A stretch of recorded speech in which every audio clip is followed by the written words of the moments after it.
Hi guys, welcome to Nerd Dads. This week we're talking about Batman vs Superman, our most anticipated games of the year, and Ant-Man, the review. So let's get to it. So, San Diego Comic-Con last week, which is kind of like the New Year's. If E3 is the Christmas for gamers and nerds, then San Diego Comic-Con is the New Year's Eve.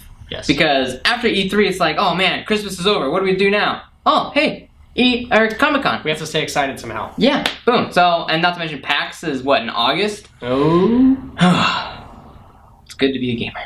Anyway, so Batman vs Superman was one of the hottest trailers to drop, or one of the hottest pieces of news really to kind of come out of last week. So, Trenton, we'll start with you. What were your thoughts after watching the trailer? What was your first initial reaction? My initial reaction is the graphics look awesome. That the CGI and how they're putting it together, I mean, it's going to look flawless. However, if they do it too much, I think it's going to be one of those like Avatar type things, just so reliant on it. Yeah, that could be it. And Zack Snyder's kind of known to do that too. Mm-hmm. I mean, Sucker Punch, it was like all green screen. Oh yeah, 300 also all green screen. So it's like, well, I do, but you know, if they give it kind of a comic booky look or more gritty. I don't know how they exactly do that, but like the 300 gritty look, I actually liked some of that. Yeah. 300 is probably one of the coolest looking. Yes. Yeah, so it can go either way. I mean, I see what you're saying. I hope they don't do too much CGI with it. But on the other hand, if they do keep it well, if they do it well and make it look good, it would look really, really, really good. Really cool. That's definitely what I thought too. I was like, okay, well, at least this, if nothing else, this movie will look fantastic. Yes. I thought Ben Affleck, also, I think you might agree. I think he looks like he's actually going to do a pretty good Batman. Obviously, not a Christian Bale caliber, but we're also not trying to get a Christopher Nolan caliber movie either. That's true. So I do think, after watching it, I was like, okay, Ben Affleck might actually be able to pull this out of the hat. Yes. Jeremy Irons as Alfred. We may lose a little bit of Batman through Alfred. Yeah. Unfortunately. I agree with that. I mean, unless he, I don't know. You never know. He could. We'll have to watch the movie to make sure. It's just going to be hard to measure up to anything with Batman in it. It's going to have to be compared to the original Batmans, and therefore will be lackluster in everyone's eyes because it's pretty soon. I mean, Dark Knight Rises came out, what, 4 years ago?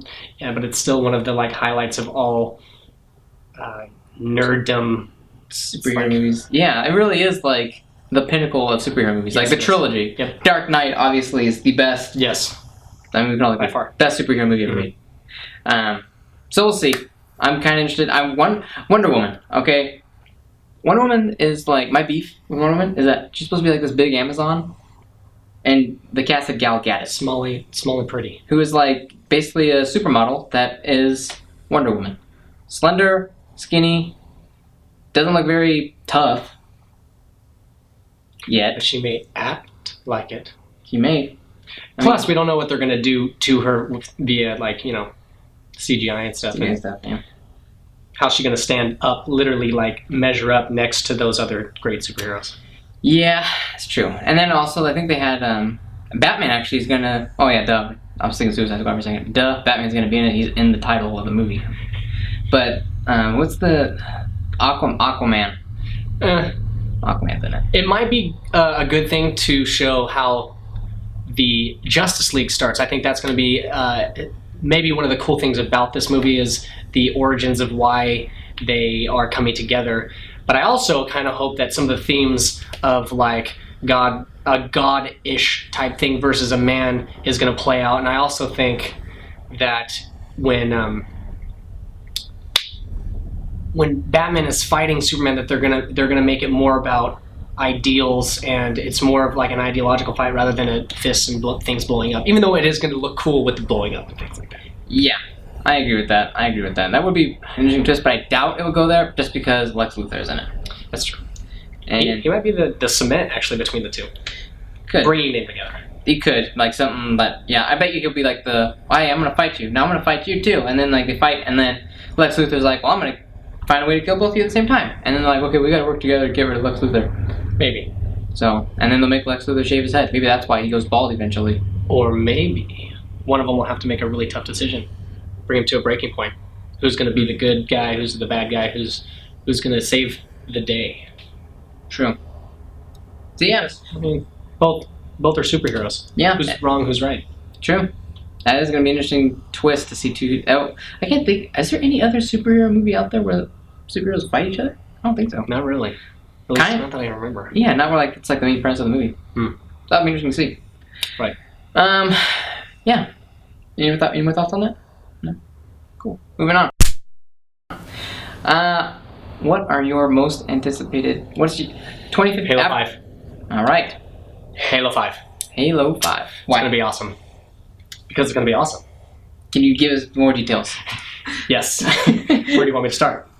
Okay, campaign. After watching the presentation at E3, what were you most excited about first? Well, first, I actually am a story lover, so the fact that 343 is really delving into the idea that war is an ugly, ugly thing, and we don't really know what side is right or who's even taking what side. That is what's, I think, most exciting for me, is the fact that we don't know who's standing for what.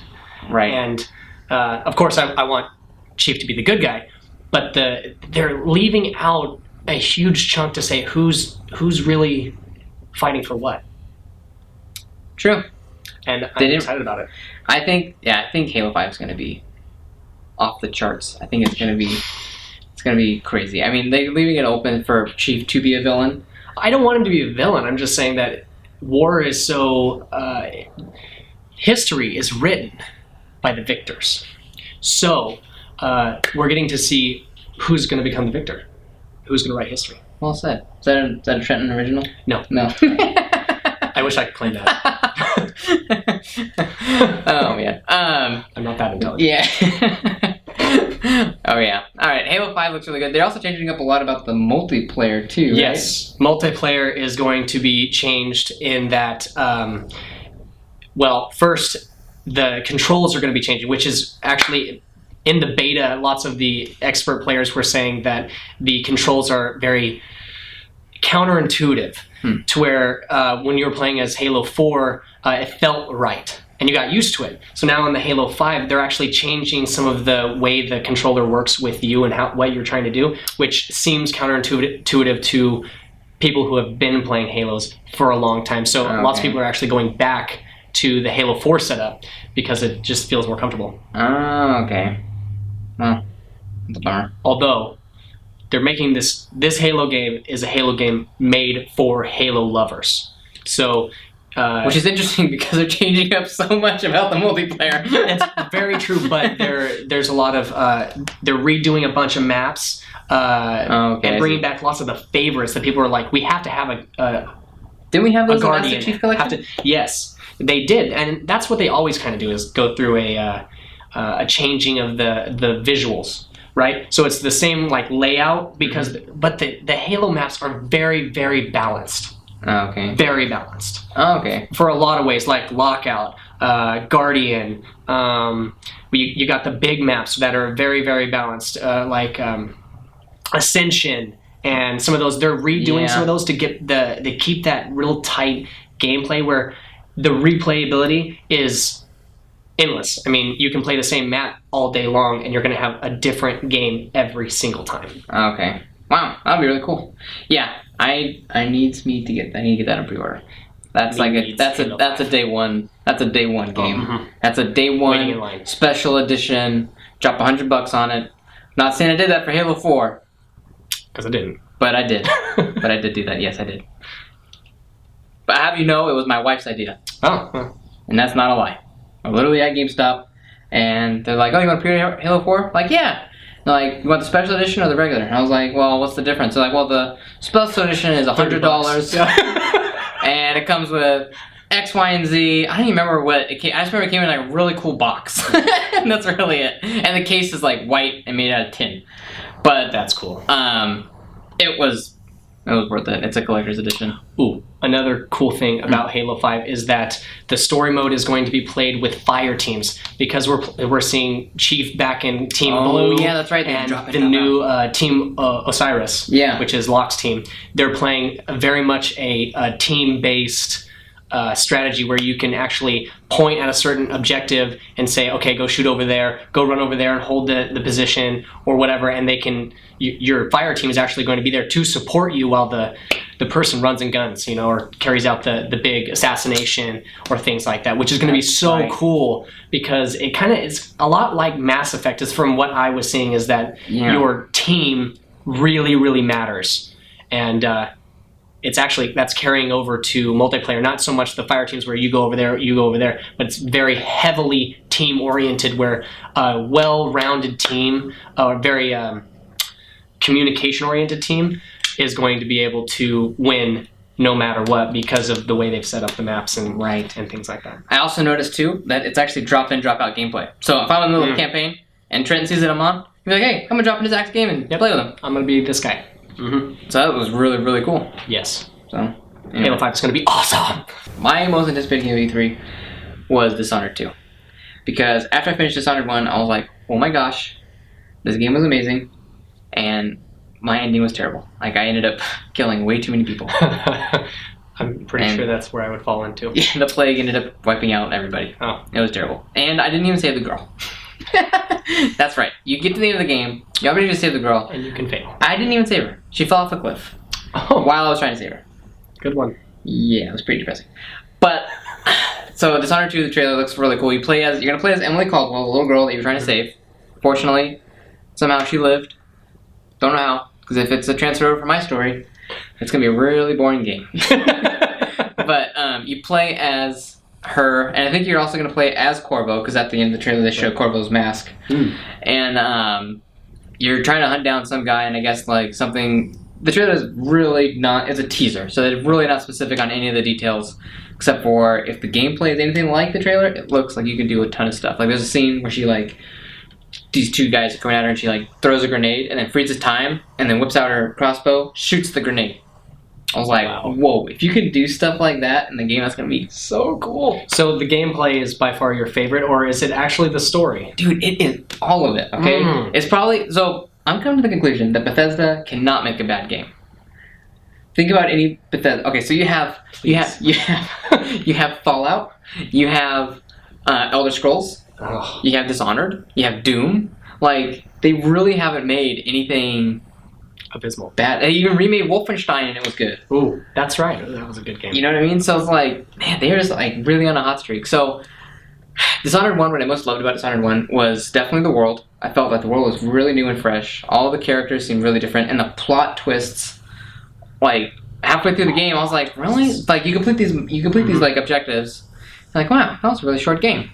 And then the twist happens, and you're just like, what? Twice? Any of you that play the game, you know what I'm talking about.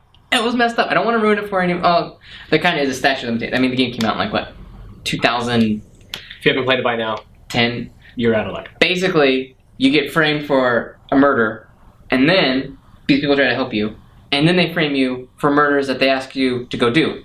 So you get framed twice by people you trusted. So it's fool me once, shame on you.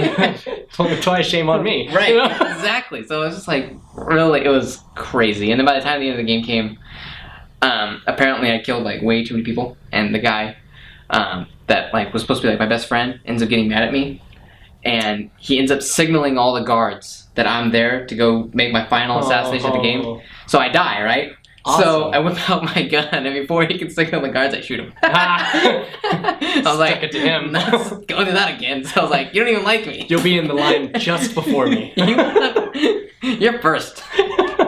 But just there's little moments like that where you're like, I am in complete control of this adventure from top to bottom. Like, you can either kill everybody in the game, or you can not kill a single soul in the game. And they make it like that on, like, even like the missions where it's like you gotta go assassinate somebody. It's like, well, you don't have to assassinate. Exactly. There's always an alternative. That's and right. The alternative is usually a little bit more harder than just like pulling the trigger or stabbing him in the back. Right. But nonetheless, that option is there, and I was like, wow, this is really insane. That's kind of cool, though, that they do make it more difficult to be good, because in the world we live in, a lot of the choices that are the right choice are the hard ones. Are the hard ones.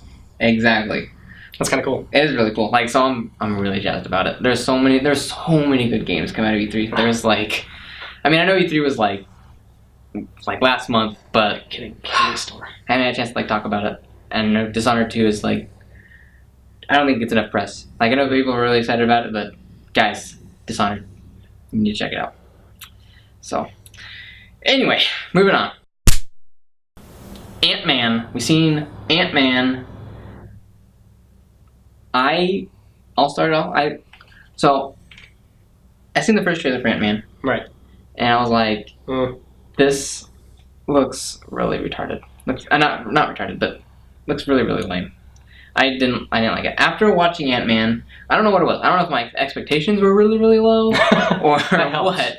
But I walked out of that theater going, that was actually a really good movie.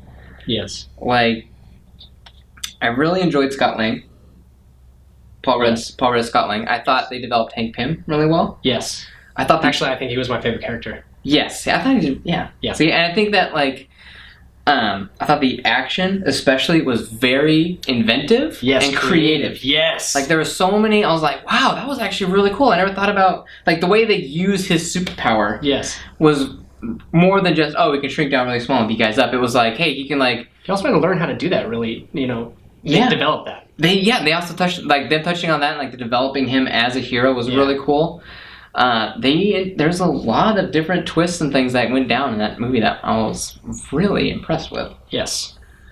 I thought, now, in my opinion, Ant-Man was a good movie. Not a great movie, but it was very good. I agree. I mean, and when you measure it up to some of the other superhero movies that are coming out or that have come out recently, it's not great, but it's one that you can go and enjoy at any point of, if you're not a nerd like us, a nerd dad, where we'll watch anything Marvel comes out with. Right. Or you could be someone who is like, I'm not really an action movie guy or girl, and still go watch it and have a good time. Right. And there's a lot of laughing. Yeah, exactly. There's probably the most humor-rich, Yes. hands down, the most humor-rich Marvel movie out there. Like, I think they had to do that. I think, having Paul Rudd in there probably helped since he is kind of more a comedic actor anyway. Yes.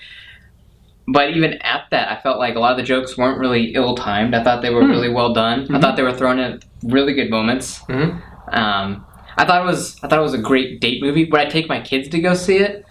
No. There was, for language-wise, it was probably also the most language-rich Marvel movie I think I've seen. A lot. Well, I mean, not a lot, but more than what's most. Needed. Like it's kind of like a default. I mean, like there was kids in the theater, so it's not like, I know some parents let their kids see that, but I know for me personally, I wouldn't take like my 5-year-old or my 6-year-old or my 10-year-old even to go see it. You don't know what they take away from that. Yeah. So it's like, but as a date movie, if I was to go like, hey man, let's go see Ant-Man. I mean, like, it would totally be something fresh. Well worth the money. Now, I know your wife isn't really into Marvel, like into like nerdy stuff. So like, would you take your wife to go see it? Yes, and the reason why is because even though there is a lot of action that Marvel is so famous for, and especially because it was so creative, so that appeals to us guys, but lots of the witty stuff, the banter that goes back and forth in the movie, the way that it skips very easily between those, and the fighting isn't prolonged for really long amounts of time, unless you look at the last fight, which lasts a while. But there's a lot of funny things that keep you intrigued because of he's an ant. Right. And lots of things are really big to an ant, which is great. Right. I think the one thing that did bother me, which they showed it in the trailers, so it's not going to spoil anything. Right. But one of the fight scenes in there, they're fighting on a Thomas the Tank Engine train set. Yes. Trains are blowing up. Toys that are made out of plastic are blowing up. Exploding. Little toys that were made in China are blowing up on screen. And I'm like, the whole time, I'm like, okay, you explained to me how the superpower worked, which I totally bought. As soon as they explained to me how it worked, I was like, hey, that actually makes some sense. Okay? There was a lot of attention to detail, especially concerning when he shrinks down and he's messing with the ants and controlling the ants and doing all these cool things. And then you get to that train set, and I was just like, the validity kind of falls away. Whatever. Let's just watch the movie. You know what I mean? Like, that's kind of what it was. I was like, they blow up. Like, I've never seen it. I've crushed a lot of toys in my time. I'm a boy. Yeah. They don't blow up. Even Unless though you we wish use they dynamite. So, but that was like, I mean, that's so minor compared to how good the movie was. I think on the spectrum, let's give it a rating, all right? So on scale of like the original Hulk, which was terrible with Eric Bana, to Avengers 1, which Okay. is, in my opinion, probably the best Marvel movie ever made. Which I don't know where your scale is. It's close. Close? Yeah. I'd probably say Ant-Man's probably somewhere Above middle to me. a little bit above the middle. Although Ant-Man's hard to develop because he's such not a mainstream character. Right. So Right. what they did with Ant-Man was actually awesome. To get people to go watch a movie that's about kind of a secondary character is amazing, and then do a really good job with it. I mean, I think Marvel was right on the money for that. I 100% agree with that. Like, it actually made me care about a character I really don't know anything about. Yes. Which is really cool. So, There's also a lot of themes in that movie that stay true to the Marvel Universe and the heroes fight. Even though he's saving the world, he was really focused on his daughter, which is great. yeah. I mean, those hero things that you want to see in every single superhero movie. Right. I thought those were I thought that was awesome. those spoke to me. Yeah, there was a lot of it that was really well done. Mm-hmm. Like, a lot of stuff that I didn't really plan on happening. And I was Right. like, wow, that was actually creative and interesting and entertaining. And yeah. So, anyway, so our review, Good. good. Thumbs up. It's worth the $10 to go see in the theaters. Probably not worth it to buy it on Blu-ray, but it would be worth to Redbox it. Although if you buy it on Blu-ray, that's part of the whole Marvel. Yeah, if you want to Collection. add it to your collection, I guess. But I mean, if you're gonna spend the $25 or whatever to buy a Blu-ray, If you spent money on Iron Man's 2 and 3, you buy Ant-Man, that's fair. which I've done. That's fair. So I'll buy Ant-Man. Okay, so you're gonna buy Ant-Man. I'm not. I don't own either of those movies. I got them for a deal. Okay. You would have to. The dollar. Like bit. I said. All right, guys, well, that's this episode. Stay tuned later this week for more news regarding video games, board games, movies, All things. anything nerd. All things nerd. So anyway, follow us on Twitter. Check out our website, nerddads.tv. Check us out on Facebook.